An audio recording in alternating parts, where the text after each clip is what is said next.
అనగనగా ఒక చిన్న గ్రామం. ఆ గ్రామంలో కోళ్ళు బాగా పెంచుతారు. కోడి పుంజులు పెంచి వాటిని చిన్నప్పటి నుంచి కోడి పందాలు వేయడానికి కోడికి ఎలా పోట్లాడాలో నేర్పుతారు. ఆ కోడి పందాలలో 2 ఊళ్ళ మధ్యన పందెం వేస్తారు. ఒక ఊరి గెలిస్తే ఆ గెలిచిన ఊరి పెద్ద చెప్పినట్టు ఓడిపోయిన ఊరి పెద్ద చెయ్యాలి. ఆ 2 ఊళ్ళ మధ్యన ఒక పెద్ద కొండ. ఆ కొండ చుట్టూ పంట పొలాలు, ఖాళీ స్థలం ఉంటుంది.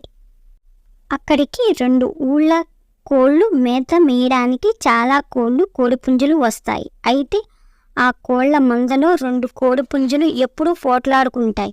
నువ్వెంత అంటే నువ్వెంత అని ఒక కోడిపుంజు చాలా అహంకారంతో పాటు కోపం కూడా ఉండేది.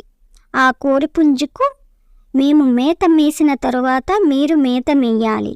మీరు కోడి పందెంలో ఓడిపోయి